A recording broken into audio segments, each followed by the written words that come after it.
No black cats, just straight facts. Triple P certified. Listen, we can talk about odds all day. It doesn't matter what the odds are. It matters what's gonna happen.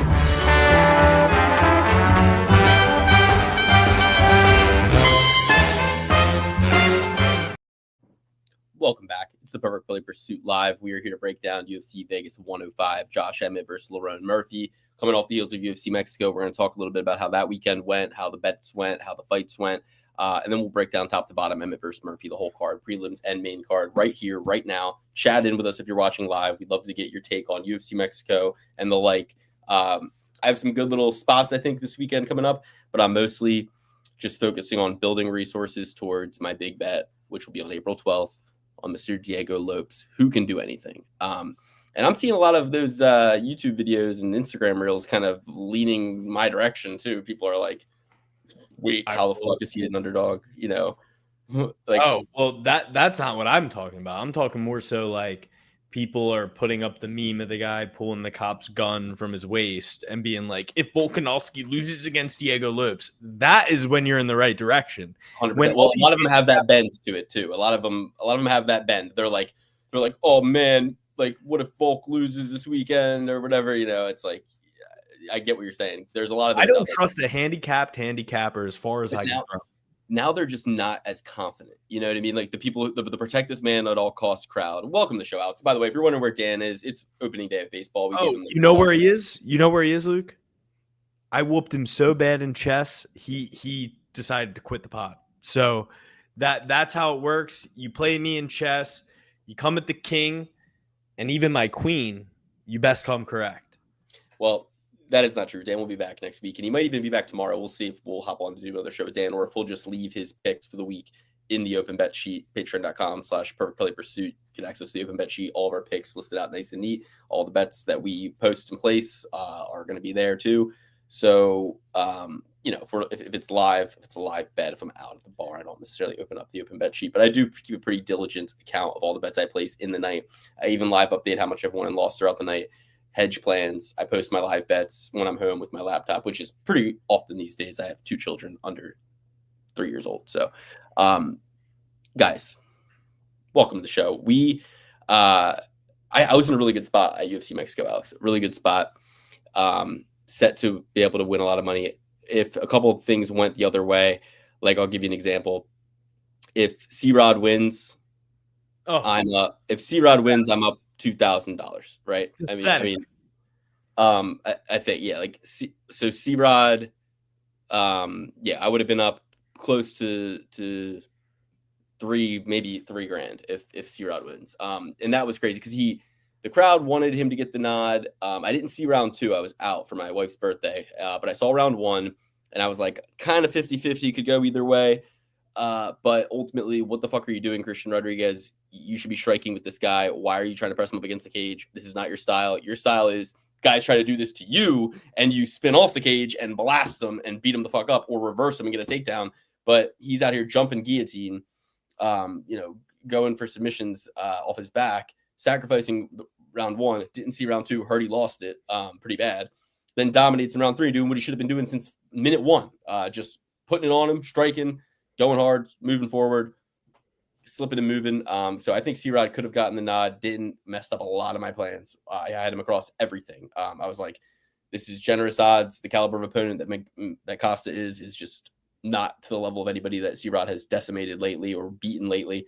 So that's on me. Shouldn't have put him in everything. Should have maybe hedged a little bit. But like I said, my other picks, Torres, Lukey, Bjorgas, who was a dog, Torres, who was a pick'em. I feel like these were all solid. And I could have made a lot more of my night with those picks alone, to be honest, because you're talking pretty good odds on just those 3 if you parlay them together, with Torres being even money, Bjorgas being a plus money guy. So yeah, it is what it is. I also thought Hubbard kind of won that fight. I don't know. I mean, I was watching while I was out to lunch, so on my phone, so don't really know too much. I think Pichel, I'll tell you, Borjas absolutely beat the piss. Wait, you didn't see that one? No, I saw that one. Oh, okay. Alex, can you quickly talk about the Andrew Gabas beef? Never liked the guy. What did that say again, Luke? Never like the guy. Something is super off about him. So when I'll handle this. I'll handle this. No. No, I got it. I'll handle this. I got it. I'll handle it. No. Stop talking. I've always been a Manpreet guy. Love the guy. Love him. He's MMA lock of the night. MMA lock of the night. MMA lock of the night. Manpreet. One of my favorite channels. He came on our show when he was very, very popular, and he came on the show several times when we had less than 1,000 subscribers. I'm talking in the hundreds, less than 500 subscribers. He came on our show, stayed the entire time, was rolling with all the jokes, was chatting it up with us, really loved us. Said he would do the show anytime. We were always chatting in the DMs. He was a perfect fourth chair on the perfect play pursuit. He was never someone who went Hollywood on us. In fact, he was Hollywood and let the ladder down. Introduced us to his audience. Very cool. Great guy. Never met him, but he was really, really cool. Liked him. We messaged each other. We still message each other to this day. And I came out in support when everybody else didn't, whether it was parody or not. It may have been. Maybe I was just trying to be fucking hilarious. Did you ever think of that? Everyone was burying him, so we decided it would be funny to just come out and be like, we support Manpreet. Because quite literally everybody in this space was absolutely burying the guy. So and since we did that episode, like tongue in cheek, people just went after us. Like they thought Manpreet was paying us. They made deep fakes of me and Dan doing very, very, homoerotic stuff, and I didn't like that one bit. I think Alex Goombas is a snake. He's a loser, and But the reason it being he was one of the people like most vocally on Twitter going after Manpreet. So we just since he was like the most. No, he called me out first. No, when on the show though, I was like all these guys like Goombas, and I just like threw his name in there, and like clearly, purposely being devil's advocate and acting as though he did something wrong when like this guy orchestrated this, pull the rug over their eyes, and he did not think it was a joke, and he DM'd me on Twitter basically saying like that's slander and like all this stuff, and I was like, dude, he was threatening to sue, which we all know. I wouldn't say threatening. I would say he was alluding to the idea that it might be something worth suing over, and I was just like, dude, we'll have you on the show. It was clearly, and he retweeted the video of Dan and I deep faked doing some very, very, very promiscuous. But you know what? Here's the thing, though. When you troll people and they just believe it, you can't really be mad at them. It's like fair enough. But what I will say though is that since that episode was released, it appeared to me, from all my knowledge of what I've seen in the public space, and Manpreet told me this himself. He said he paid the money back. He released several apology videos about it. He explained and came clean about the situation. So unless there's more that I don't know, to me, it's kind of like, leave the guy alone. Some people in this world do rug pull, crypto scams, all sorts of crazy shit, and are fucking still in the main limelight they've always been in. They don't ever hide, apologize, or do anything. He's a small-time guy. Got gambling, guys, just like it says on the pack of cigarettes, is addictive. So think about it like this. If you do, like, being a guy who gambles on every UFC fight, there's UFC fights every single week. So if this is I'm retired. You're retired. But it's like, if you say to yourself, I'm going to gamble on every single UFC fight and talk about gambling on every single UFC fight, and you do it every single fucking weekend for your entire life, that's akin to being like, I'm going to use nicotine every day and not be addicted to it. It's like, you are doing something that is labeled by the federal government as this can be addicting. 1-800-GAMBLER, if you can help. Like, every single person who advertises this, every single person who talks about this, every sports book you log into, you could be logging in for the 10 trillionth time, and the first thing you will see is, warning, be careful, monitor your spending, gamble responsibly. Like, I think it's more so when you log in. I think it's more so when you log in for the 10th millionth time. They're like, hold on, we gotta, we have some type of liability here. Funny how he and Magic, don't know who that is. Don't know either. Great guy, never met him. Always talk about they must get Manpreet on their pod. They still talk about this to this day. That's interesting. Well, here's the thing. I must get Manpreet on the pod. I still message him. I've messaged him as recently as 2 weeks ago, and I said, "Oh, I thought he was saying like get him, no, like get him on the pod." That's why they're saying like that. Yeah. So don't do that either, Sweet Pea. That's how you end up in federal fucking prison. Okay, with who's this? Cain Velasquez. Yeah. So, no, I wasn't thinking about Cain Velasquez. I was thinking about James Krause, the Krause guy, but he's not in federal. Either way, what I'm trying to say is Jeff Molina. If you can't understand how somebody who's in this world could get a little over their skis, over their head, and panic, then I mean, you must not have very much empathy. That's all I'm saying. Like, I think that it's like it's as easy as you have an MMA lock of the night every night, right? And when you have that, you bet what the pool is so you can get a little scratch yourself. You know what I mean? And one of these times, and the MMA lock of the night was very accurate. He had a lot of good MMA lock of the nights, I don't know. To be honest with you guys, I didn't really watch Manpreet's stuff for his picks or anything like that. Like, I'm gonna be honest with you. Like, I try to just not let too much noise influence me. I'll watch shows after I do my show sometimes. And what I'm really watching for is for them to say the same thing. Like, when I saw Cody Safdie talking about Jose Medina, I'm like, that's all I wanted to hear. Everything else, you're wrong, but you're right about this. I'm not. I'm just looking for somebody to fire me up and confirm my bias. I'm never. That's neither here nor there. Okay. I'm not going to be convinced. You know what I mean? Yeah. But where I just want some stats. You know what I mean? I like stat diggers. Shout out to stat diggers. But no. At the end of the day, no beef. The beef is squashed. There's no beef at all, and I don't want any trouble. I have too much trouble in my own life. With 2 kids, a wife. I want all the smoke. A gambling addiction. I'm running this pool that I took I'm running this pool. I got to find a way to replace this. It's like, I'm running different pools in all sorts of areas of my life. I got like the Chase Bank pool, like the City Simplicity pool, like the Chase Diamond Preferred, I have all these little pools that I'm playing this game to try to get even with Luke, all my. Give me your top 5 handicappers. No. I'm not going to do that. I will say not handicapped. Your favorite handicappers. I just like to call them that. I like Maddie Betts. Oh my gosh, a doll. I like Johnny the Greek. Ew. I like Paul Shaughnessy. Okay. I like Corey's Corner. Corey's Corner. Yes. Corey's Corner made my top 5. Corey's the only one who knows their ass from relevant on this game, honestly. And stat diggers, obviously stat diggers, but Corey's Corner is slowly rising top. Personally, dynamic instability. She doesn't really gamble though. That's fine. She gives picks. She gives tea. Okay, and that's what I care more about. Gossiper game plan. She's coming on again, by the way. She's coming on for the Lopez versus Volkanovski card. So. Amazing. I have a lot to ask her about her Pokemon collection. It's like, guys, she's crossed 1,000 subscribers in like 5 months. People are watching. Like, you know what I mean? Like, we're dynamic instability is on the come up. She's the next Nina Drama. So, big Corey's Corner hate watch. I don't even hate watch it. I don't hate. Not me. I love it. I love it.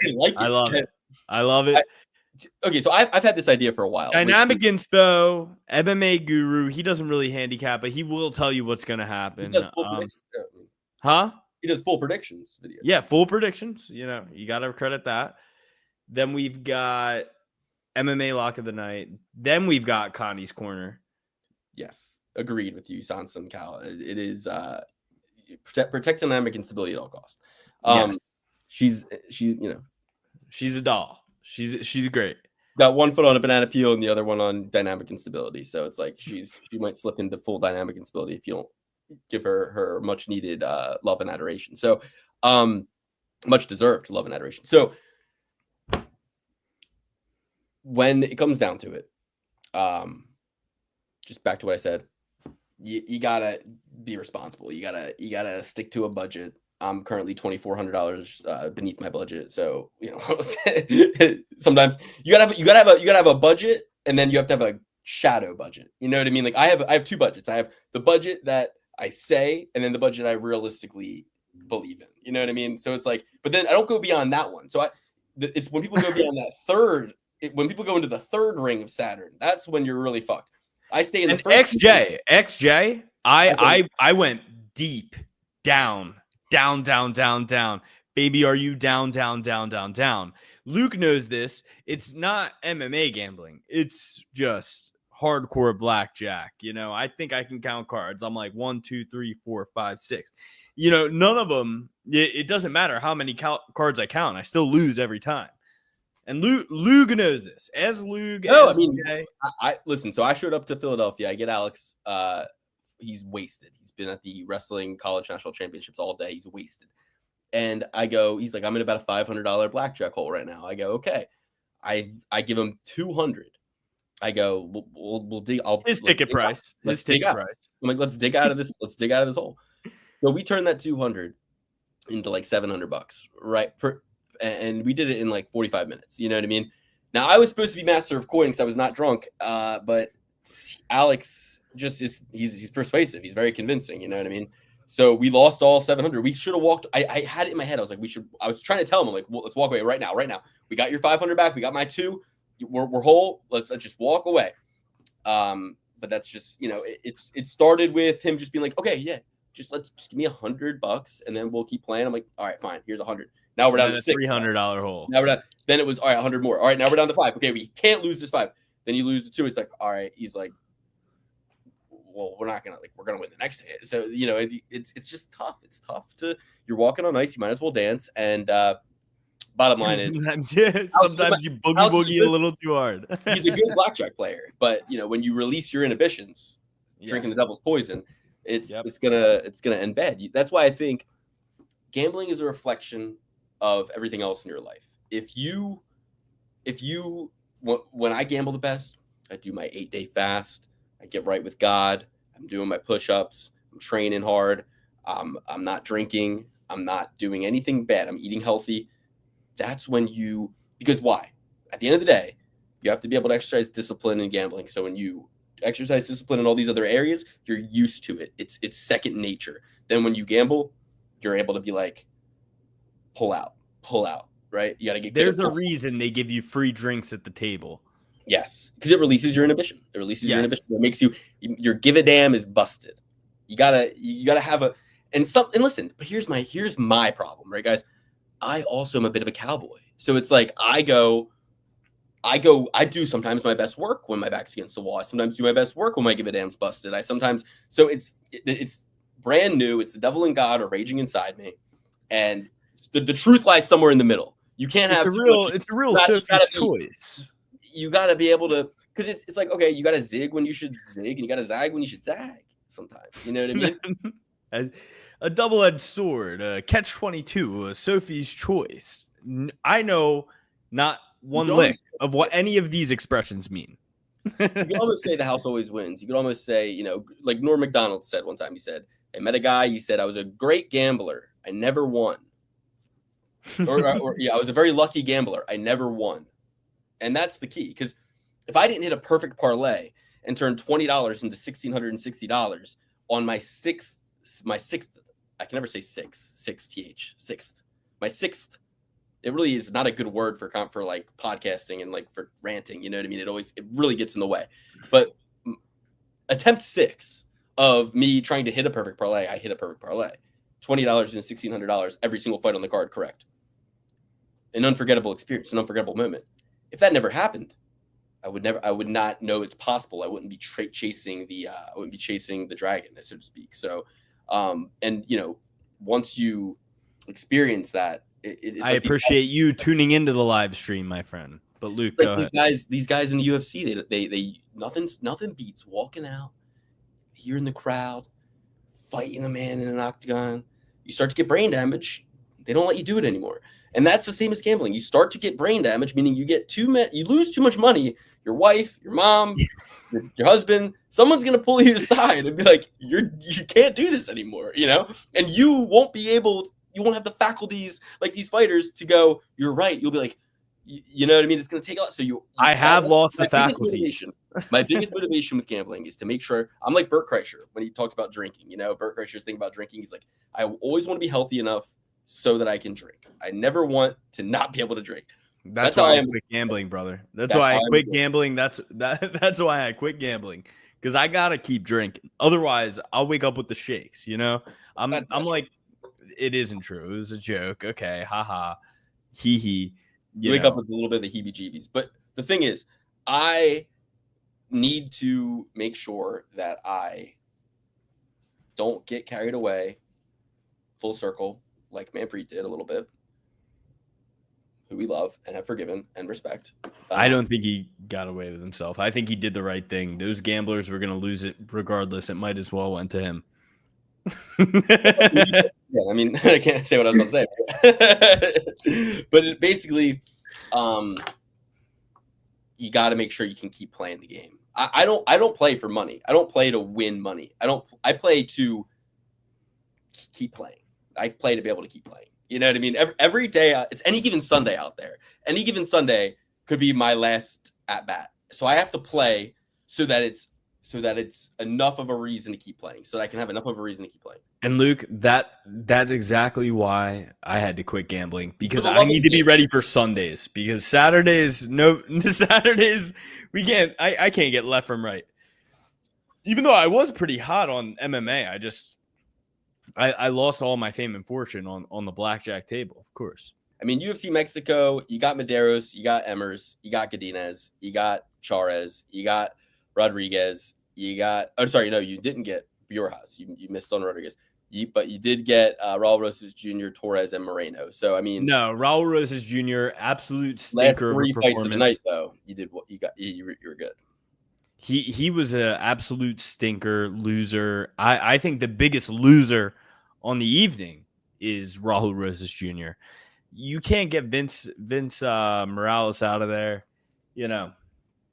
No, forget the Chiwiwis. Forget the Chiwiwis, please. I mean, Morales he did this really well. You know what I mean? He prevented him getting that second. He almost choked him out. He had him in a tight submission. Yeah, twice. No, for sure. But I'm saying, like, for the most of the fight, that was not the most of the fight. For most of the fight, what Morales did really well was protecting one side and preventing a second hook from getting established. Now, I believe Rosas needs to develop more than just the back take game around his jiu-jitsu. If you're going to be this jiu-jitsu phenom and you're going for a back take and it's not working, I want to see one of two things. I want to see you going for a front choke, or I want to see you going for the legs. Raul Rosas Jr. has no reason to not be one of these Gordon Ryan, Craig Jones type guys. And how about fucking mount side control half guard and just pound his face into oblivion? Yeah, how about you give us some of that juicy plus 1,200 or whatever it is, Raul Rosas Jr. by knockout fucking money. You know what I mean? How about you just go out there and just Donkey Kong their ass? Like, that's what would be, also very helpful. But, he says Morales wins if he goes for the sub earlier. Honestly, there were a couple different points where it looked pretty damn tight on Rosas Jr., but at the end, he's got such a chin. He can just dig that shit in there. So speaking of famous chins, we also had Drew Dober. Great chin, great jaw. He's got a great jawline, that guy. Mm-hmm. But he got beat the shit out of. Luke, you said early stoppage. No, I was kidding. I said that in the group chat. I was like, early stoppage. I was just joking. But no, I mean, I predicted that to happen. I got convinced by Matty Betts that in that situation, Torres might pull for a choke at 5-1 plus 500. So I was like, ooh, Matty Betts, good little take there. He had a lot of video breakdowns. But I really, in my head, I always saw it as just Drew Dober getting chinned by Torres. I had Torres round one. So, I mean, which, obviously is not anything to like brag. He wins most of his fights in round one. But I'm recreating my top five. Take out Connie's corner, throw in Bear DiGilio, and number one is actually Matty Betts. So the parlay that would have made my night a whole hell of a lot better was over 2.5 in the Rosas Jr. Vince Moraes fight. Charez to beat Vergara. Even though I picked Vergara on the show, I saw them warming up backstage. I was like, Charez is going to fuck him up. So over 2.5 in the Raul Rosas Jr. fight. Charez or just Charez. Torres round 1. And then this is the one that broke it. It was $30 to win 562.92. It was no distance in the Moreno Urseg fight. So my thought there was just like Moreno looked really good against Albazi in terms of the striking. Urseg's certainly going to strike with him. Urseg got knocked out pretty recently. They're at altitude, 5 rounds. It was plus 160 for like no distance. I was like, I think I got to grab that. It's a 5-round fight. Like, anybody could finish anybody. You took that at plus 160 in a 125-pound fight? That's crazy. Fight not to go the distance over 5 rounds. I mean, it seemed. Most 125-pounders go the distance. Yeah. So ultimately, and then I had another parlay that was over 2.5, Charez, Torres, and then instead of no distance, it was Moreno, and that was 20 for 152. That one did cash, but not enough to make a dent in the losses. So, any other moments stand out for you? I mean, like I think you pretty much said it best. Raul Rosas Jr. kind of a disappointing performance. I take back everything I said about Gutierrez. Who's that? The African King, the one. Oh yeah. I take back everything I said. Yeah, of course. He knocked out Jose Medina, and nobody knocks out Jose Medina. Yeah, and I saw this guy on the Contender Series. Sweet Pea. I'm glad you asked this. So here's the thing: if I was limited to 3-pick parlays, I do pretty well on 3-pick parlays. But here's the thing: it's not about size of the parlay as much as it is about what I did, which is that I retroactively went back in time, and for the last 2 years, I tracked, I simulated, right? If a triple P certified pick is lined at an implied probability greater than the percentage of accuracy of a triple P certified pick. So, for example, we were operating on 65% accuracy, triple P certified picks. So picks me, Dan, and Alex all agree on. For many years, we were over 50%. And for the last 2 years, we were at like 65%. Actually, I think we were always over 60% with those. So I had like so many years of data. I think last year was like 68. It was really high. I had so much data on the triple B certified picks, how many we get right, how many we get wrong. So what I did was I went back and I retroactively simulated what would be the case if you bet $10 or $100 on it was $100. So every single triple P certified underdog, you're betting $100. Every single triple P certified favorite, you're betting the money line. So to win 100, you have to be able to win. You have to bet whatever it is to win 100. Now the kicker is the odds had to be better than our implied than our accuracy percentage. So if you go to odds calculator on the actionnetwork.com is the one I use. But if you type in your decimal odds, or your implied odds, you can go 65%, right? So 65% implied odds, implied probability equates to minus 185 on the money line. So now you can't, if your sample size of the picks that you are 65% accurate on is 65%, you can't bet minus 185 because that's a break-even point. So you have to make sure it's a comfortable level down from that. So what I did was I simulated everything that was like 63%, which was minus 170 or better. And then that gives you a little bit of wiggle room. So the max you would bet on any fight is 170. The minimum is 100. And if you had done that, I calculated it. It was like you were up like $8,000 or no, it was like $1,000, like 10. You were 10x on your initial investment. No, I guess you weren't 10x on yourself, but you were up $897 or up $1,000. So I was like, okay, that's like a pretty good return. That's like an 8x return in terms of like your unit size, or whatever. So like 8 units figure. I don't know how to really break it down into those terms, but so you yourself could do this. All you have to do, Sweet Pea Grable, is, and I'm sure you're sorry you're asked at this point. Yeah. I agree with you. They did not really break too much of that card, I don't believe. But here's the thing. So you yourself, Sweet Pea Grable, can just track like your percentage of accuracy on your picks. And then if you are on average 60% correct on the picks that you give out, or the picks that you believe are going to happen, then just bet anything that's bet. And this is not advice. This is not financial advice. This is just anecdotal experience, and take it for what you will. Don't do it. But the difference between you doing it solo and me and Alex and Dan doing it solo is that there's a high level of scrutiny to get to a Triple B certified pick. You're gonna pick somebody who you're extremely confident in. You're gonna pick somebody who you're not extremely confident in, and both will be in your pool. However, I asked ChatGPT if that mattered, and it was like, no, it'll all even out in the long term. But the good thing about a Triple B certified pick is it's not just any one of my picks. It's all three of us agreeing on something that we thought about prior, came to the table with, and sometimes we're convinced the other way around. Like sometimes, if anything, we go, I don't want to Triple B certify him. I'm not that confident. And we don't Triple B certify somebody. So you're honestly eliminating some of the, like some of the picks from the pool. Obviously, sometimes somebody gets convinced in a Triple B certifying a pick. But I think that happens. What did he say? Pull that back up. The trailer park home just. He said, I don't track my picks, but not to brag, I never got a pick wrong. I'm like, it's crazy. The trailer park home just to get. The trailer park home he lives in is just to get the feds off his scent, but he's never actually lost a bet. He says he's the Hickson Gracie, undefeated in the streets.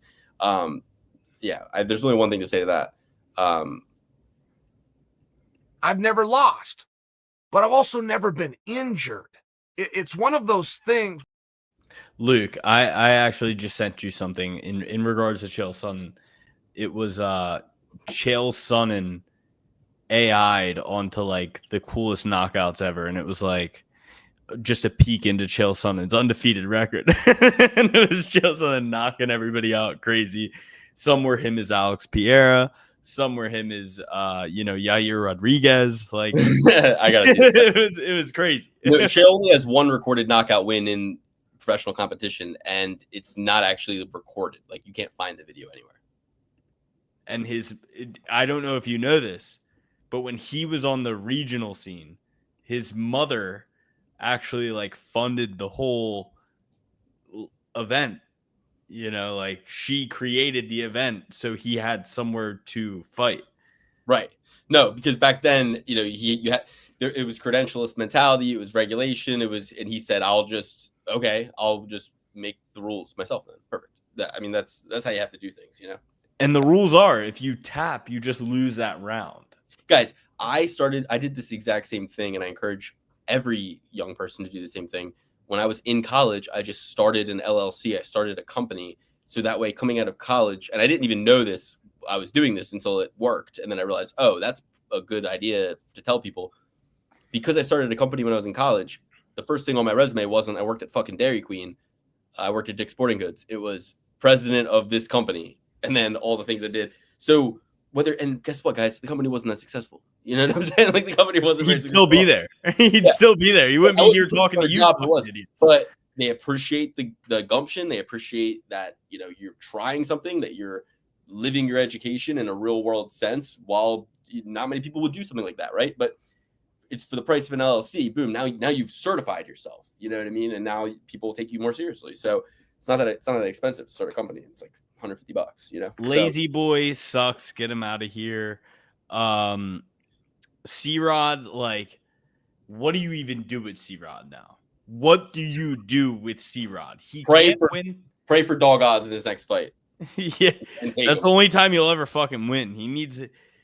And honestly, I think this is his first time at 155 when he wasn't like weight bullying people, or 145. I think the thing is to realize, like, since Costa left the UFC and came back, he's actually really good. Like, he's not that great, but he's pretty decent for where he stands in the rankings and the matchups he's going to be given, and he probably will continue to win 2 or 3 more fights. So, yeah, you have to find a real interesting kind of, because you beat Andre Fili, you beat C-Rod, coming back to the UFC after this unknown period. Now we have to all recalibrate our thinking and go, okay, wait, this isn't the same guy. Kind of like people who maybe never saw it. He didn't come back to the UFC. He's always been in the UFC since 2022, or 2023 was his first UFC fight. You sure about that? You sure about that? Yes, I'm positive. His first fight in the UFC was against Thiago Moises, and he got choked out second round. Second fight in the UFC, Austin Lingo, booty cheeks, lost to Steve Garcia, ground and pound round 2. Which, like, Steve Garcia, like, what weight was that at? Steve Garcia seems a lot. Yeah, 155. So starts at 155. Probably took that Thiago Moises fight on short notice. Fights Austin Lingo, beats him at 40. He wasn't in the UFC anymore. No, I'll tell you why. Because Chael Sonnen put out a video that he, when he got his penis broken in training, he put out a video about it and it said former UFC fighter. That's literally the only reason I thought he, after the Garcia loss, he broke his penis in training.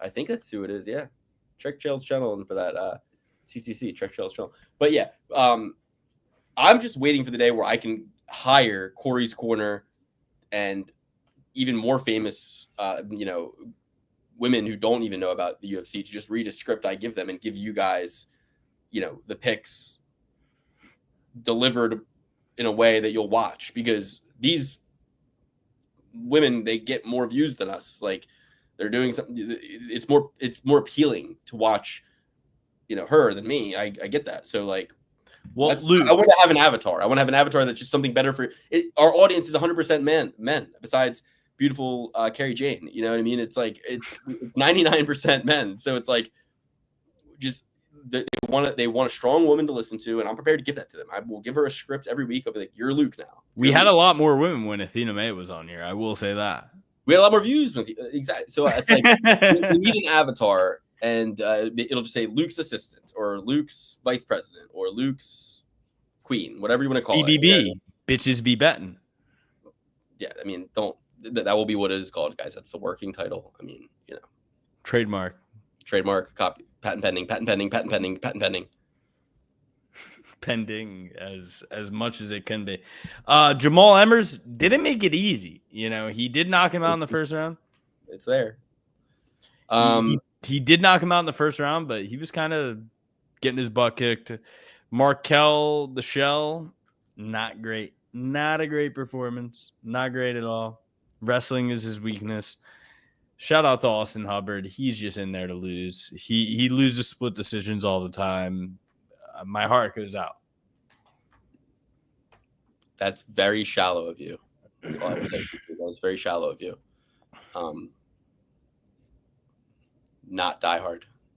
All right. No, he's so diehard. He wouldn't watch if we had the bitches be betting. If you like me and you like our show, then everything I decide to do, you like. Okay, that's it. Fair. You support me. You're either with me or against me. You are on this ship.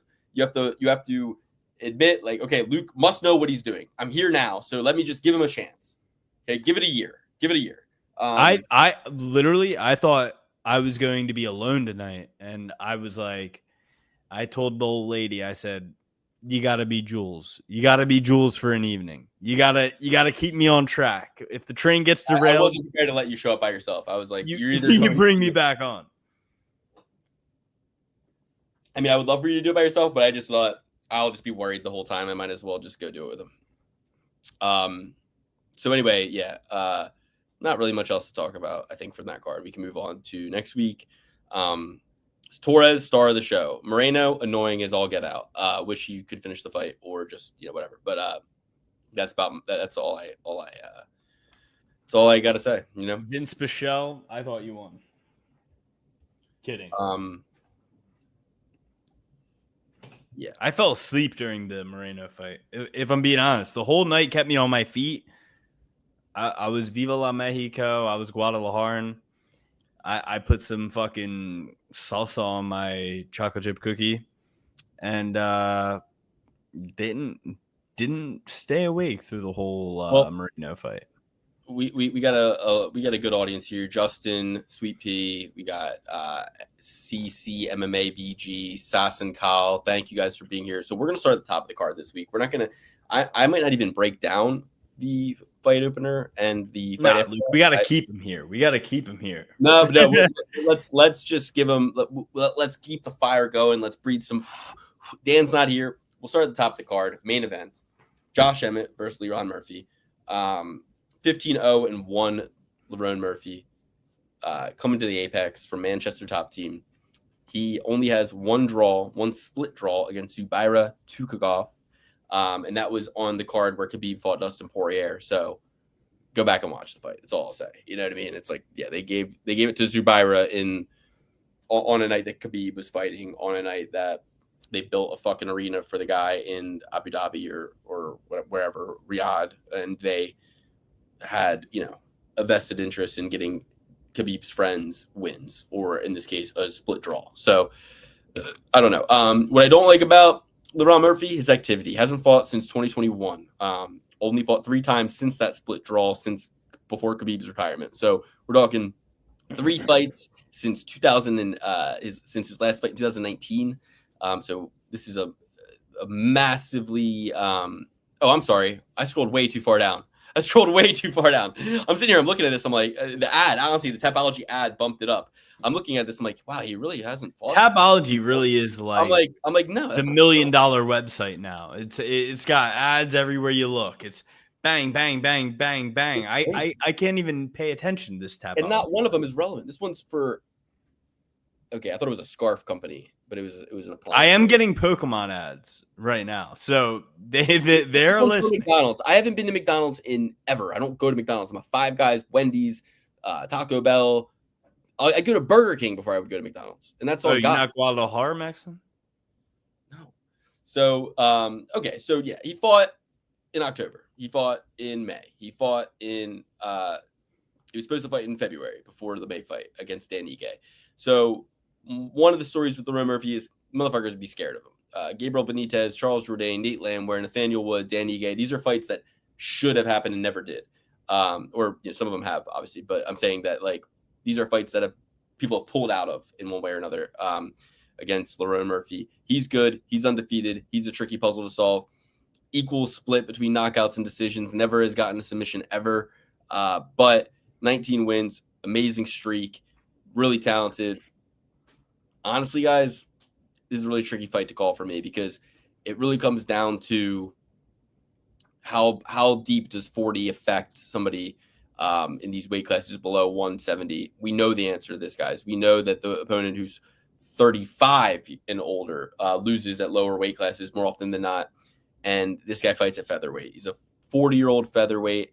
I think Josh Emmett hasn't really shown a ton of signs of slowing down. In fact, he performed better than against Ilya Taporia, lasted longer, was more durable than Max Holloway, a lot younger, than Volkanovski, younger, right? So I had him picked to beat Yair Rodriguez, to be honest with you. I thought that was a fight he could win. I didn't think Yair would get him down. I didn't think that Yair would completely outclass him on the feet. I thought his power would be threatening enough, and he might even crack Yair, right? So, really, that overhand right he landed against Bryce Mitchell, that's gonna make you really confident. But he's coming off a long layoff, guys. His last fight, he hasn't fought. Let's see, he hasn't fought in exactly. I thought it says it. December 16th, 2023 is the last time Josh Emmett fought. I know that, but I'm saying how many months? So that's 12 months, 13, 14, 15, almost 16 months at this point. Okay. Well, Luke, I will say that feels like it was yesterday. Him knocking Josh Emmett is probably the only Aryan that Bryce Mitchell wouldn't want to go fishing with. But, maybe the third time I'll be right because I did take Bryce Mitchell. I did take, No.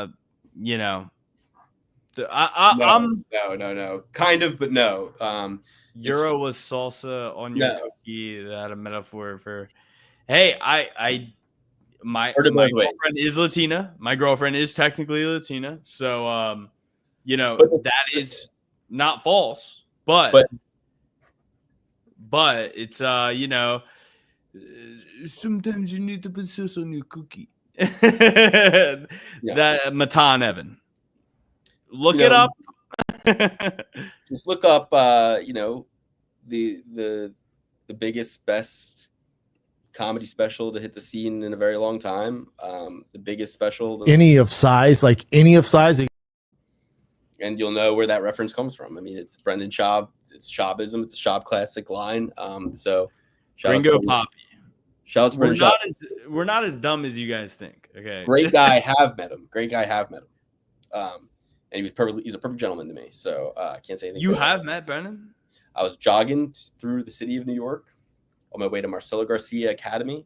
was jogging. No. I was literally running to jiu-jitsu. I used to run to jiu-jitsu 1.5 miles from Murray Hill to Chelsea. If you're a New Yorker, I would run 1.5 miles to jiu-jitsu. I'm running jiu-jitsu. I see this behemoth of a man, huge, on the sidewalk out front of a very nice hotel, dressed like a complete fly boy. And I go, that's Brendan Schaub. I go, yo. I come up all sweaty in my jiu-jitsu no-gi stuff. I'm like, Brendan, his hand is huge, huge hand, monster hand. I don't know how my hand even fit in his hand. It's like, oh, that's your takeaway? And I said, dude, this is so crazy. You're here. He's like, yeah. I'm like, I'm on my way to jiu-jitsu right now. He's like, oh, what? Where? I'm like, Marcelo Garcia came. He's like, oh, that's nearby. That's here. And I was like, yeah, I'm going right now. Class starts in 15 minutes. He's like, I might have to come check that out. I'm like, I was about to be like, come on. You imagine I just run through the door. I'm like, look who I brought. Everyone's like, what the? He's still in his street clothes. Dylan Dennis, Brendan Schaub, the greatest man to ever live. So, yeah. And yeah, he was like, I'm going to have to come check that out while I'm here. I'm like, you should, man. All right, later. I kept it moving. And Schaub was perfectly nice to me, man. He was, I kind of came up on him pretty quick, though. I was literally running. I literally was running down the street. That is crazy. Like that. I've told you this 5 times. I know. I completely forgot, but then you started telling the story, and I remembered it as you were telling it. It was one of those things, I don't know if I was here or there, but I was there when you were talking. I met Schaub, Guida, Holloway, Stipe, Holly Holm, and John Jones. And KB No Swag. Yeah, I'm talking UFC fighters. Joe Selecki, not in person yet. NCAA wrestler. Eric Anders, that's 8. You're pretty much a fighter now. As much as James Lynch is. One degree of separation. As much as James Lynch is. Yeah. I'm going to go Lerone Murphy. And it's either going to be late fight finish or decision. I say decision because these Brits, Jai Herbert, Lerone Murphy, Leon Edwards, who was the other one? CLD. These guys, Nathaniel Wood, they let the fight come to them too much. They don't bring enough of the fight. They don't bring enough. You got to be a fireman, They're not firemen. They're not. They're not at all. Josh Emmett's a fireman. Luke says he doesn't know about 40s. I've been drinking Old English since I was a boy. What I want to tell you, though, is the smartest possible play here. Alcohol is pretty good. Lerone Murphy on every parlay you have. You hedge out on Josh Emmett. Mic drop. That is what you do. Josh Emmett has KO power. Lerone Murphy, he's gotten wobbled a few times in some of these fights. Yes, he has a spotless record. Josh Emmett got a gift decision against Calvin Kattar. Luke, if I'm reading the super chats over here and lost the next 2, Murphy by decision, I agree. CCMMA. You read every word of a thing. Like if I put something up on the screen, like I read it out loud to the fans. Okay. What if people are listening audio, I did not Did know. Emmett used to be a child star? Don't say what I think you're going to say. Johnny Sins, yes. I kind of feel like Josh Emmett could knock Lerone Murphy the fuck out. I do. I believe that. And that is why the guy who's not gambling on this card, I have the clearest vision on what is going to happen. I wrote all my notes down before I started getting intoxicated. So here's what you do. Oh my gosh. Sorry, my siege stack is calling me. I lost you guys. I can't see. Okay. So what you do, you put Lerone Murphy at the end of every parlay. Josh Emmett's going to be at least plus 250 by the time the fight happens, maybe even deeper in that direction. Put your parlays together now. It's going to it might even out. Put Lerone Murphy on the end of the parlay. You hedge on Josh Emmett by knockout. I think that's kind of his only path to victory. Gonna take Alex's hedge. Maybe Emmett by KO. Boom. Bat boy on this fake newspaper. What's that mean? I don't know. I guess it's what Josh Emmett was a child star, and I don't know what that means. Oh, so he gave Bat Boy, like Batman is a boy. Yeah. I think that's the move, right? You hedge on Emmett by knockout because that's his path to victory. And if he wins the decision, you're fucking so annoyed. But it's so annoying. But how is that gonna happen? How's Emmett gonna win a decision? I mean, yeah, how's Emmett gonna win a decision? He struggles against rangy, long opponents, but there is a path to victory by decision. I'll tell you how. He rocks Lerone Murphy in 2 rounds, and then they have a close round in the 5th or the 4th. No, for sure. Like it could happen. It could happen. Yeah. Those are the only paths to victory. He could go out there in round 1 and rock him, right? And then he could wrestle him for 2 rounds, and then Murphy could kind of like defend the takedown in round 4 and 5 and win 2 rounds, and then it could happen for sure. Luke, go into your stats because I gotta take a leaky. Okay. Yeah, so I'm gonna take Josh Emmett, but it's not gonna be like I'm putting Josh Emmett at the top of every single parlay. I'm not putting myself in that situation. But I will be looking at the card holistically and considering Josh Emmett as a dog pick at some point in the night. Possibly Josh Emmett by knockout. And I think he's taken a little bit of damage, but he's also had requisite time off. A lot of his damage is kind of like, okay, it's the Jeremy Stevens fight and it's the Ilia Topuria fight. Other than that, it's like I think he's still got something left in the tank. So yeah, I'm going with Josh Emmett. Just got a feeling. Joe Anderson Brito versus Pat Sabatini.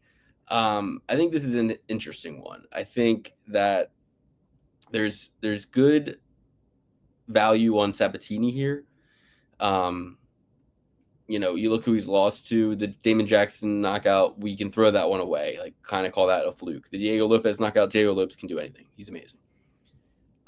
Whereas, Anderson Brito, I mean, he just kind of has a Yoel Romero, Nick Diaz kind of, or a Yoel Romero kind of style where he like fights to his level of comfort and his own idea about what is winning a fight. And we saw that play out in the Gomez fight.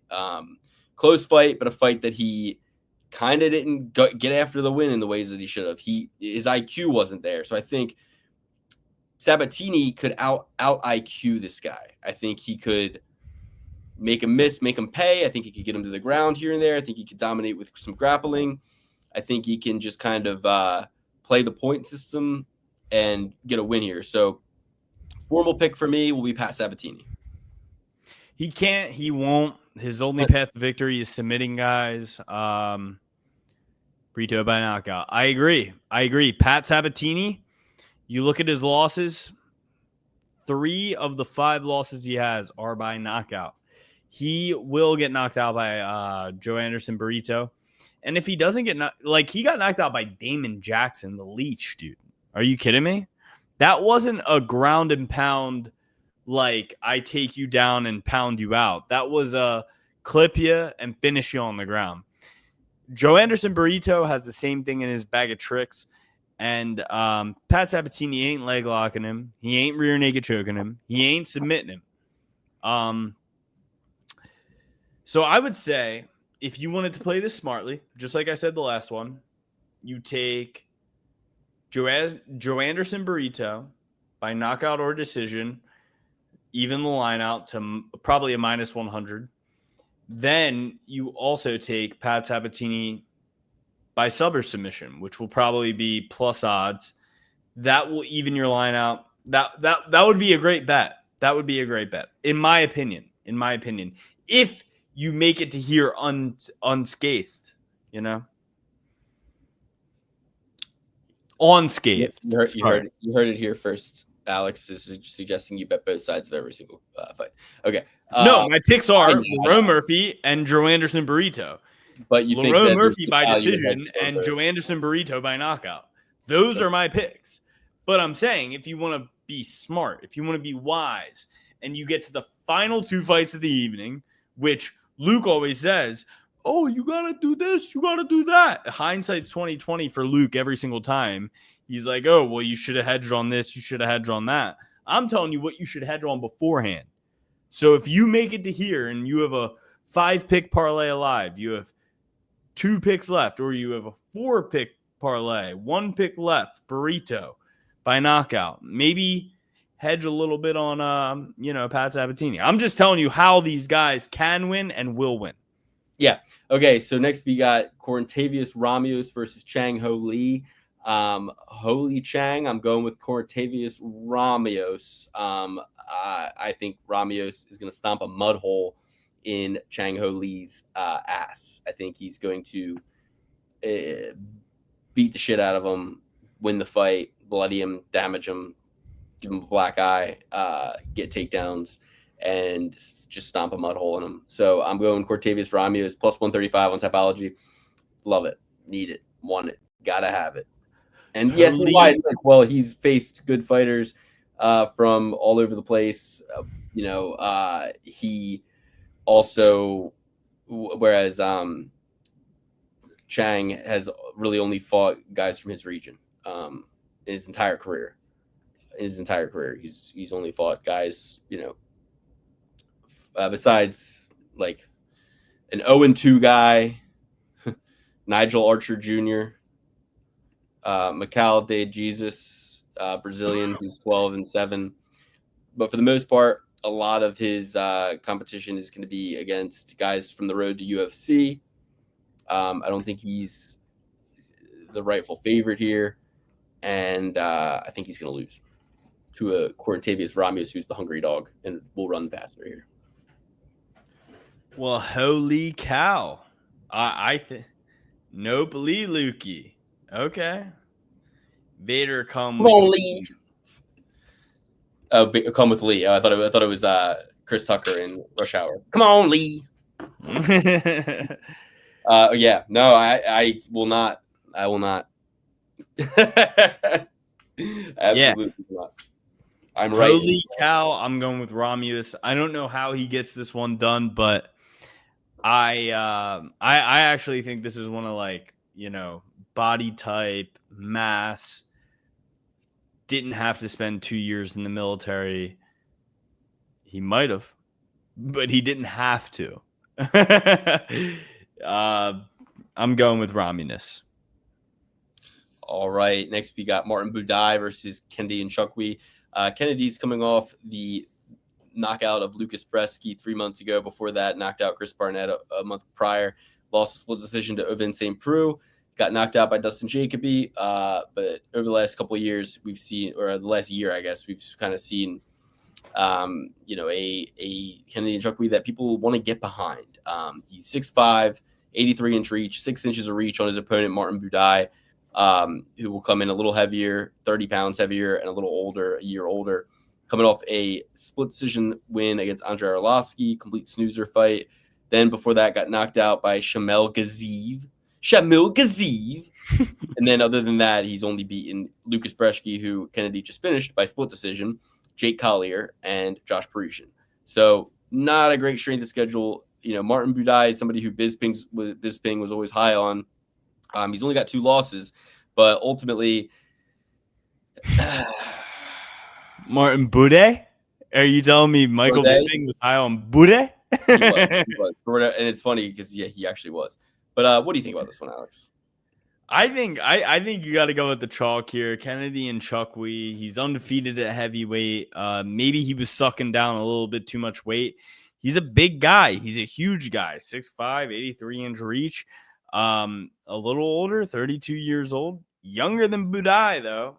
And Budai has 2 losses at heavyweight against some bum opponents. And I'm going to go with Kennedy Nzechukwu. Wait a minute. Juan Espino and Shamil Gaziev are not bad guys at all. the Blob and the Spaniard. I like them both. Those are really good opponents to lose to, but split decision against Andre Arlovsky, which I thought Andre won that fight, looking back on it. And yes, I am an Andre Arlovsky stan, as many of you may know. I will be tuning into the GFL on their card that's coming up. But yeah, you got to go Kennedy and Chukwui here. You got to go with the youth. You got to go with the power. You got to go with the length. You got to go with the reach here. He's got 5 inches of reach, 1 inch of height. Martin Boudet. But who wins a boxing match?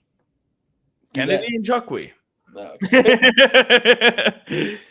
I mean, he's got similar dimensions as, a Devontae Wilder or something of that nature. Actually, a lot shorter than Devontae Wilder, I feel like. But Deontay. I heard it both ways, babe. But yeah, give me Kennedy and Chukwui. Don't love the action on this. It's a little chalky for my liking, but I've taken chalk all this far.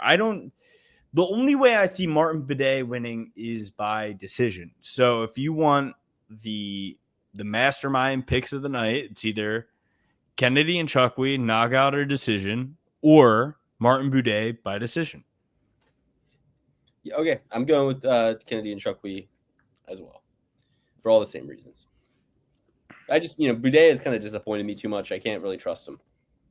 Yeah, he's Boudet meat. Next up, we got Gerald GM3 Mearshart versus Brad Tavares. Now, this is like 2 of the least favorite fighters I have.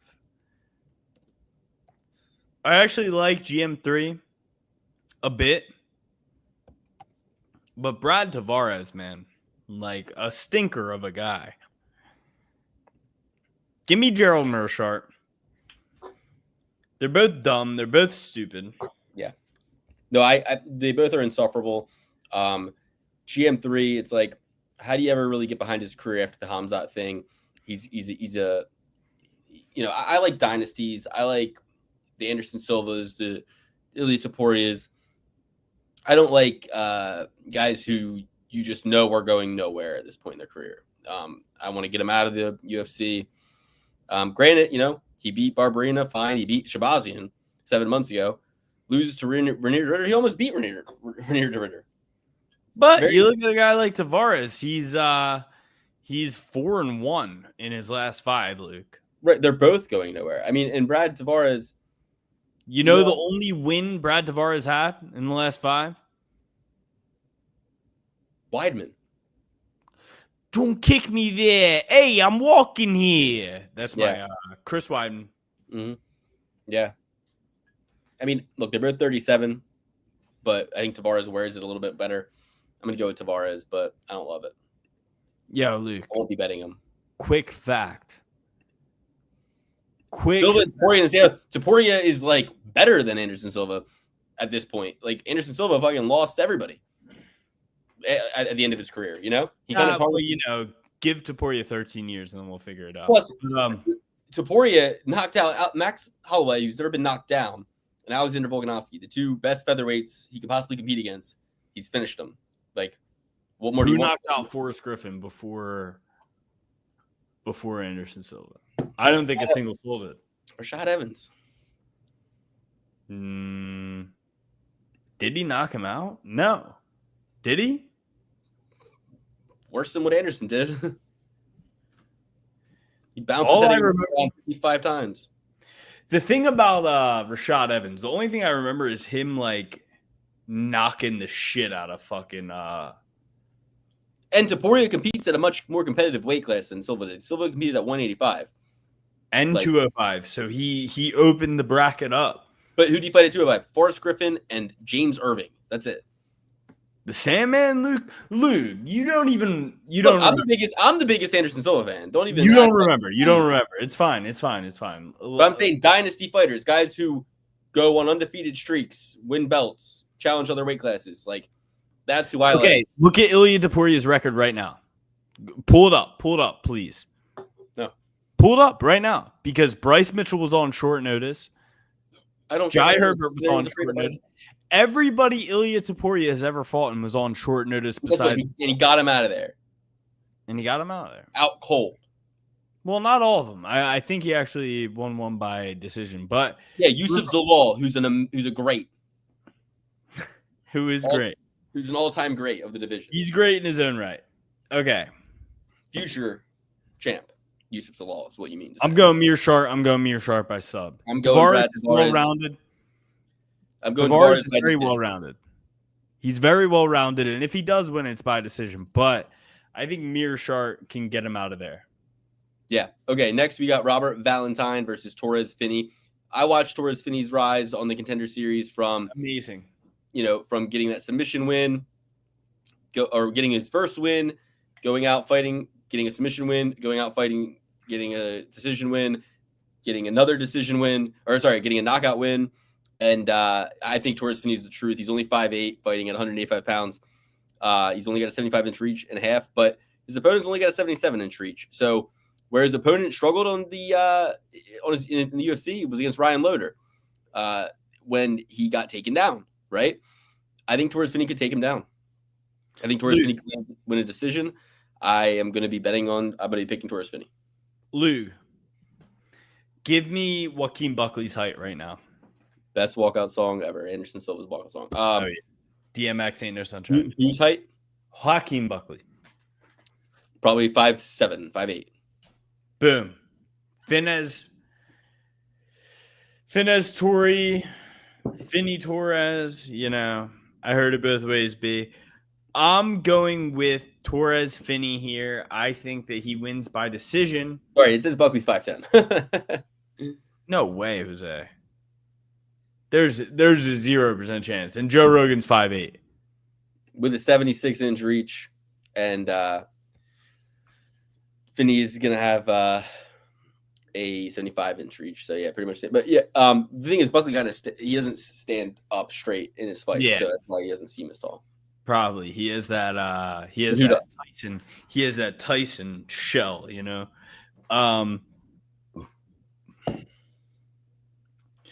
Give me Flores Tinney. I think he wins this. I think he wins it by decision. I think it comes a little harder. He's never been a guy who really cares about the outcome of how he wins. He just cares that he wins. I think he wins this by decision. Yes, Valentina is in there to get finished. I feel like a lot of the dumb money is going to be going like under 1.5, stuff like that. I think Torres Finney takes him down, rides him out, wins a easy decision, and it's in the Apex too. So it's not like we're going to be sitting here with the crowd booing and Mark Goddard like, work 'em up, boys, work 'em up, boys. We're not going to have to deal with shit like that because we're in the Apex. There's no crowd. I think you take Flores Tinney by decision. I think that's the smartest move. But I think you take him any way to win. He's going to win regardless. It doesn't matter. But if I were to put my balls on the table, hold a hammer over it, and say he's got to win one of these ways, it's decision. Yeah. All right. Yeah, I like it. So now I'm going with, but you got to remember on the Contender Series, Dana White lit that fire under his ass and was like, you got to have exciting fights and stuff. So he might make a point to pound him out, get a ground and pound finish. Thank you, Andrew Kavanaugh. Is that the guy who did like Channel 10 News? Is that the guy, Andrew Kavanaugh? I think so, but I don't think that's the same Andrew Kavanaugh. Okay, well, good, because otherwise, I don't like that Andrew Kavanaugh because he's unless you're a fan of the show, in which case now I do like him. No, that's Callahan. Kavanaugh's the guy who has the cool Brett Kavanaugh remix. Brett Kavanaugh. He is the cool Avicii remix. I like. Yes, you did drink. Yeah, yes. All right, next we got Luis Gurul versus Ode Osborne. Ode is going to have He's gonna have 11 inches of reach on him. But will it matter, guys? Will it matter? He did look really slick in the beginning moments of that Ronaldo Rodriguez fight. Give me it, please. Give me it. Let me Go. dunk. I'm feeling ungruely right now because I'm taking Gruel. I fucking hate Ode Osborne. He sucks. Ode Osborne is one of the worst fighters on the roster, and Lazy Boy just showed you that. Lazy Boy sucks. Ode sucks. Give me Gruely. I don't need to see a fucking piece of film. I just know that 90% of the guys I know who are sitting on a bar stool can knock Ode Osborne out. He's chinny. He sucks. He's not good at wrestling. He's not good at grappling. If this guy's good at anything, he'll win the fight. And if he doesn't, cut him.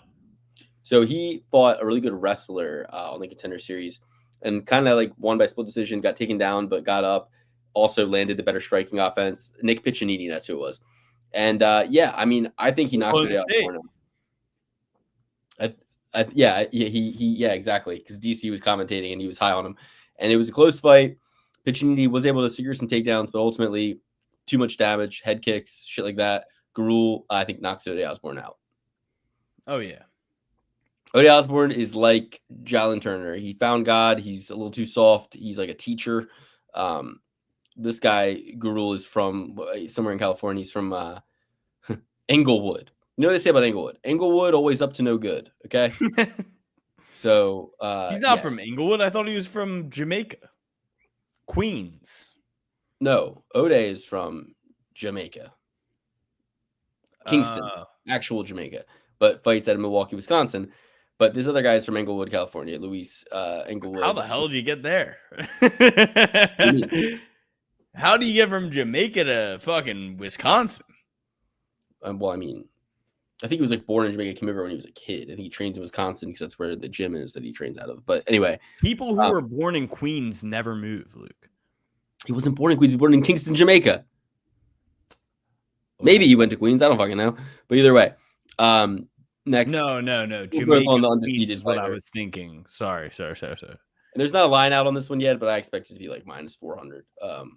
If it's anything less than that, I'm taking it all day. Next, we got Davey Grant, Dangerous Davey versus Daniel Willie Cat Santos. Training with Charles Oliveira, got the blonde hair, knocked out John Castaneda, decision Johnny Munoz Jr., lost the decision 3 years ago to Julio Arce in his debut. But Dangerous Davey coming off that great win against Ramon Tavares 3 months ago. Before that, split decision against Daniel Marcos, undefeated, good-ass fighter. Back-to-back wins prior to that. Not the most active guy, but comes in and overperforms against hot talent. Adrian Yanez split decision loss. So his losses, don't let him fool you. 7 losses, but there's a lot of close decisions in that mix. 3 of his losses are by decision and 4 are by submission. Never been knocked out. I think this is an interesting fight, but 136 pounds, 39 years old. I'm gonna have to side with Santos. Seeing how good Charles Oliveira's wrestling looks, I know they're training him right down there. I know they're doing a lot of grappling. He's going to have the cardio. Dangerous Davey's been submitted, had some decision losses.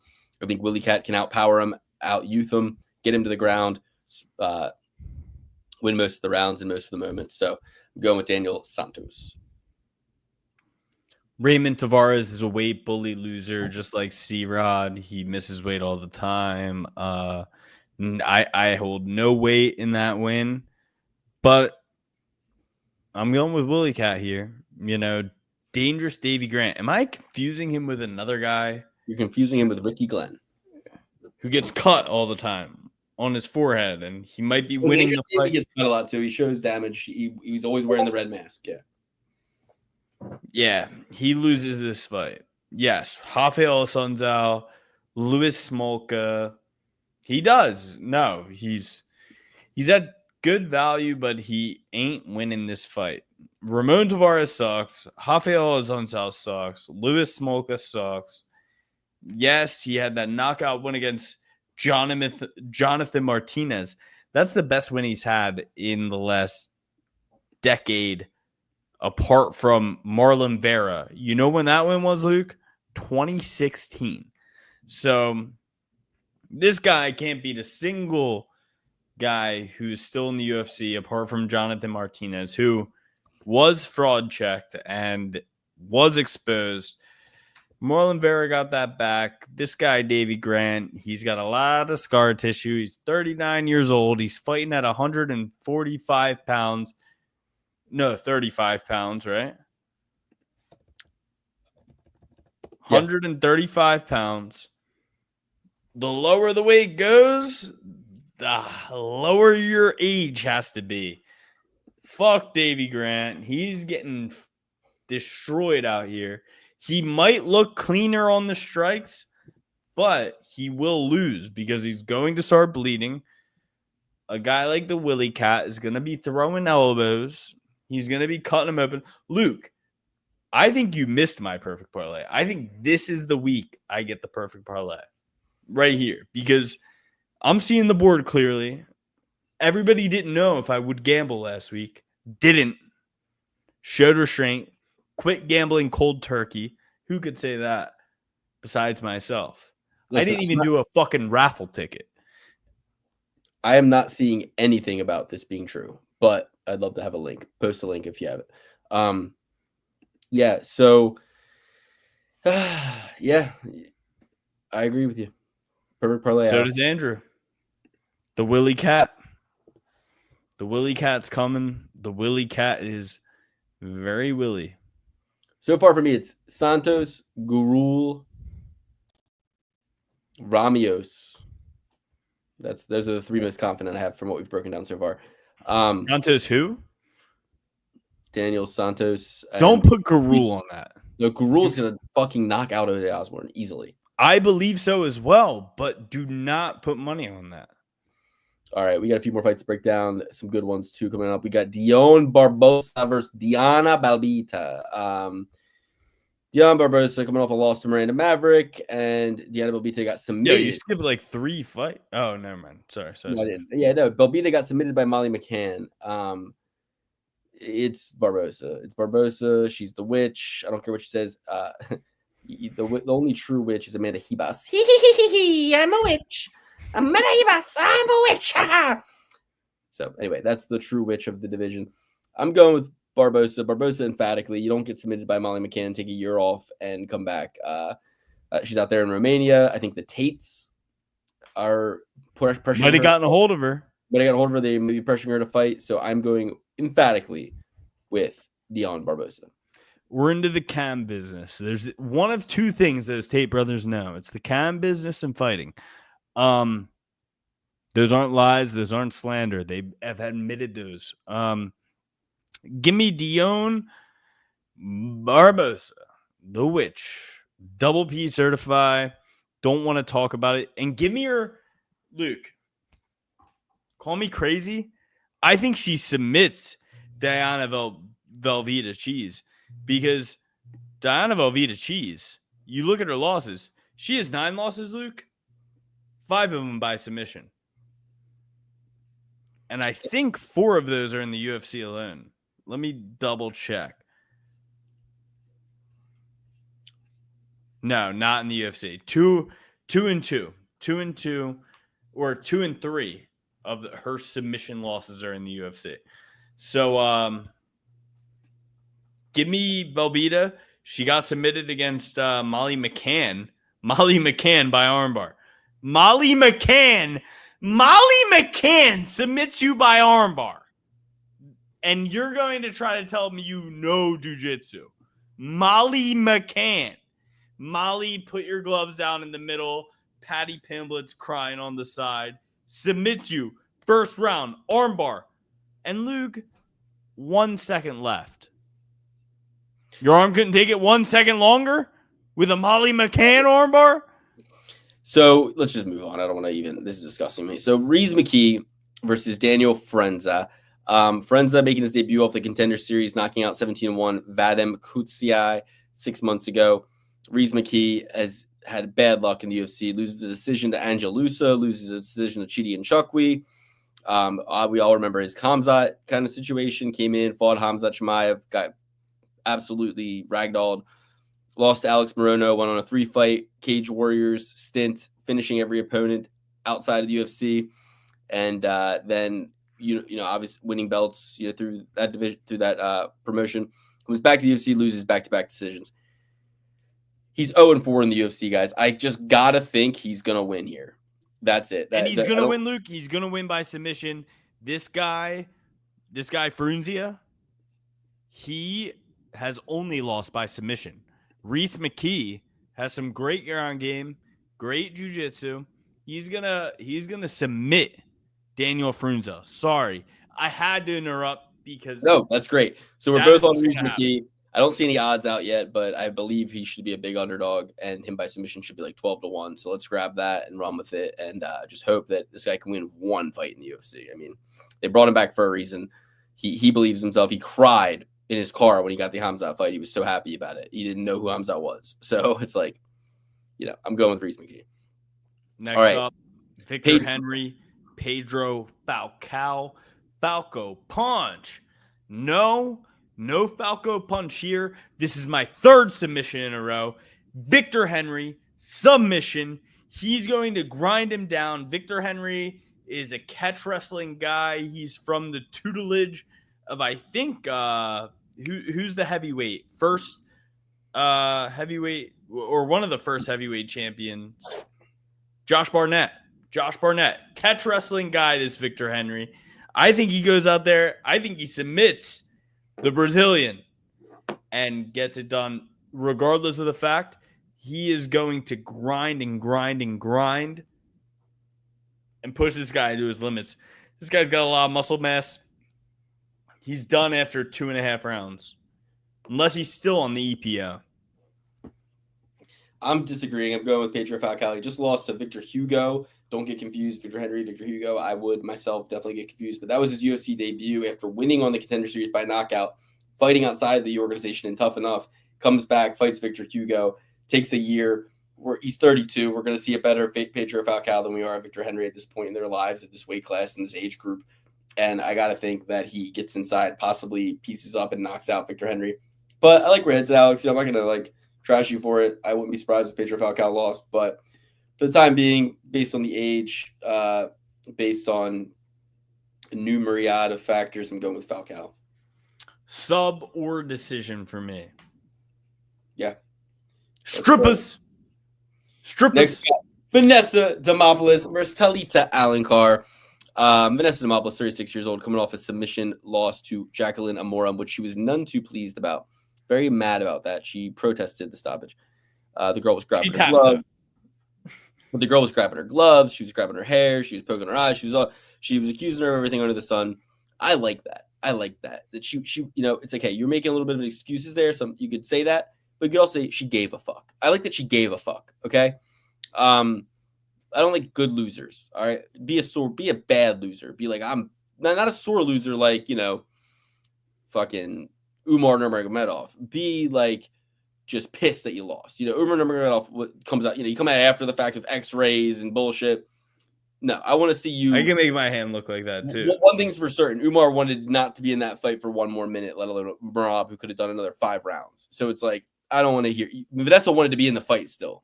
She was protesting instantly. So, but she tapped. Yeah, for sure. Give me Vanessa. I wanted to fight 5 more rounds. Well, why did you submit me? Give me Vanessa Demopoulos here. It's Vegas. It's Vegas, baby. I'm taking Vanessa Demopoulos. I don't give a fuck. Wrong. Luke, Vanessa Demopoulos is going to give Alencar the easy way to getting a submission win in the UFC. Alencar, your favorite guy. Bang. Right? Your book? Oh, I love Alencar, yeah. Bang. He made the book The Easy Way to Quitting Cigarettes, the easy way to quitting nicotine, the easy way to quitting vapes, the easy way to quitting nicotine pouches, anything under the sun. He has an easy way to do it. Just read my damn book and spend $30. Look at you. Oh, Luke, that takes a lot. That takes a lot for you to even pull that up, because Luke is the one with the control here. Brock, Frank Mir had a horseshoe up his ass. I pulled that son of a butch out and beat him over there with it. Whoa! I'm gonna drink a Coors Light because Bud Light won't pay me nothing, and then I'm gonna hop on top of my wife later. Okay, what was the next one? Pull it up. No, yeah. I really need Henry to get it done. Worried about that fight. You notice Henry on the scales throws up the I sold my soul symbol. No, that is a wrestler who accidentally throws up when you're cutting weight. You don't drink a lot of water. You get a little nauseous sometimes. That's wrestling. Okay. Sometimes you gotta throw up to cut weight. That's just a fact. Shout out to Paris Hilton. Woo! Give me Alan Carr. Give me Alan Carr by sub. Alan Carr is gonna sub her first, second round. Vanessa Demopoulos sucks. She's a stripper. Alan Carr is gonna be the only one dancing on a pole. It's gonna either be an armbar or a knee bar. Bet a armbar. Because Vanessa Demopoulos is like a wrestling heavy broad. In ladies jiu-jitsu, arm bars are a lot easier. They don't have to like squish their testes over to get the arm bar across their pelvis. It's that simple. It's that simple. And knee bars as well. Give me Alan Carr. She finishes by arm bar first or second round. Demopoulos is looking for the door. Alan Carr will give it to her. Yeah, I'm not confident with my Demopoulos pick. Don't actually bet her. Okay. Never bet fucking Demopoulos, dude. Are you kidding me? Never bet any of these lady fights. True. So, Loma Luke Boonmi versus But Alan Carr is a world champion jiu-jitsu athlete. She has won a world championship in jiu-jitsu at the black belt level. She is amazing. I knew her before she came into the UFC. Vanessa Demopoulos is not even from Greece. So next we got Astilia Nunes versus Loma Luke Boonmi. Loma Luke Boonmi also 0-4 in the UFC like Reese McKee, Astilia Nunes 0-4 in the UFC just like Reese McKee. But I don't know that it paints the same picture. She got choked out by Ariane Carnelosi, lost the decision to Sam Hughes, happens to the best of us, but then gets finished by Yasmin Uruguay, finished by Dudikova. You know, this girl in 4 fights in the UFC has been finished 3 times. Loma Luke Boonmi, I think, is definitely going to in the UFC. Yeah, and she lost to Lupita Godinez, you know, a decision there. Sucks. Lost a decision to Angela Hill in her Sucks. fight. She was 4-1 when she fought Angela Hill in 2020 in her debut, in her second fight in the UFC. After fighting a 3-1 girl when she was 3-1, she jumps up to Angela Hill. Fair enough. Beats Jin Yufrey, beats Sam Hughes, loses to Lupita Godinez, and then beats Denise Gomes, who and then beats Elise Reed, beats Bruna Brazil. I think she beats Astilia Nunes. Simple as that. My brother in Christ, when you went to Thailand, what did the lady boys say? I never went. Luka Bomi? Luka Bomi? Give me Loma Luke Bomi. Dude, that Nunes arm break was so brutal. I felt so bad for her. Guess what? She's about to get fucked up again. Hate to break it to you. Right? Astilia Nunes is the one fighting Luka Bomi. Yeah. She's going to get destroyed. I don't think she's won a fight in the UFC, if I'm not mistaken. She came in, touted prospect, had the sideways monster hat, you know, the whole 9 yards. Tattoos. Yeah, she she'd be doing motocross promotion. Like she's doing motocross event. She could be not a professional motocross rider, working a booth at a motocross event. Yes, waving a checkered flag. No. Like not that. The booths they have on the side, it's like, oh, try Bing Energy. It's yes. They all hand you checks. Bing, bing, bing, bing. That's what I'm talking about. And she'd be great at that. Luka Bomi will win this fight. And guys, I think she shows Astilia Nunes the door. I think this is the lady fights have been paying off a lot as of late. Like the lady fights have been giving us finishes. They haven't been the chalk odds at over 2.5 as of late. So that would make somebody switch their opinion. But this is going to keep going with that trend. Luke about me, the UFC is getting rid of a lot of these girls who get finished, right? This is going to be Estrella Noon's last fight in the UFC. She will get finished. She will not get finished by submission. It will not be my 5th in a row submission pick of the night. It will be Luka Bomi, TKO. Luka Bomi, TKO, first or second round. That's what's going to happen. Estrella Nunes looks for a door out. She takes it. Same thing with Vanessa Demopoulos. Vanessa Demopoulos will come up and start spitting on people and jumping on people. You saw how she acts when she wins. She's going to do the same thing. Luka Bomi is going to put this lady away. She's going to put her away in style. First or second round, Estrella Nunes will have nothing for her. Luka Bomi. Pause.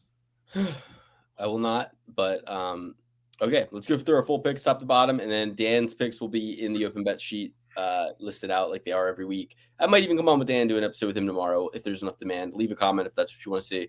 But if you're going with me, you're going with Josh Emmett, Pat Sabatini, Corntavious Ramios, Kennedy and Chukwui, Brad Tavares, Torres Finney, Luis Garul, Daniel Santos, Dion Barbosa, Reese McKee, Pedro Falcao, Vanessa Demopoulos, Loma Luke Bunmi. And, you know, it's funny, Pedro Falcao, why do I just hear Joe Rogan saying his name? You know what I mean? Like, I don't know why it's like, I mean, like, ooh, guys like Pedro Falcao? Like, I can hear Rogan saying that. I don't know why. Joe Rogan, and let me tell you this. Joe Rogan hasn't watched a prelim in 5 years. I will be as blunt with that as possible because I watched the last Fight Companion. He didn't know who 6 of the 12 fighters on the main card, or 15 fighters on the main card, who they were. You don't need to read all of them, Alex. I'm just throwing them up. I read them. If they take the time to do it, you should read them. But some of them I get the gist of what they're saying, and I'm like, we're not going there. We're not going Yeah, there. but the viewer doesn't get that, and some people They might can watch pause. this They can later. pause and read it, but I'm not reading. They trick you, man. Why I don't mess with ladies and I don't need. Listen, he's telling us too much here. You know? No, you mess with every lady in Thailand that you He's see. like, 'cause they're all people ladies. forget the ones that look like dudes are ladies. Mind blown. I think he means the ones that look like ladies are dudes. No, he's saying the ones that look like dudes are the actual ladies, and the hot ones are actually guys. He's saying a lot there, and I got news for you. and that's telling us a lot about you. And that's telling us a lot about you, friend. I got news for you. And I got news for you. That means you're gay. Okay, so Bangkok ready. Bangkok ready. Bangkok. Any of size. I feel like a national lottie ballsy bear. I love the balls on my mouth.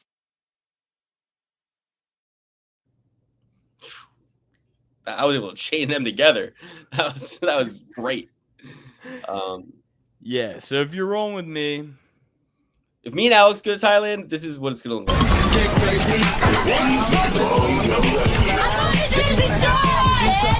All right, we got a situation. Jersey Shore, Thailand. Absolutely. Jim Tambong. Guys, trans, and NWO. I'm kidding. I'm just saying. GTL stands for something else when you're in Thailand. Okay. Get them lady boys. Guys, trans, and ladies. That's all we're going for. Rogan can't keep up with the new commentators like Dom. All he has to talk about is Thai cups. Yes. I think there's something to that.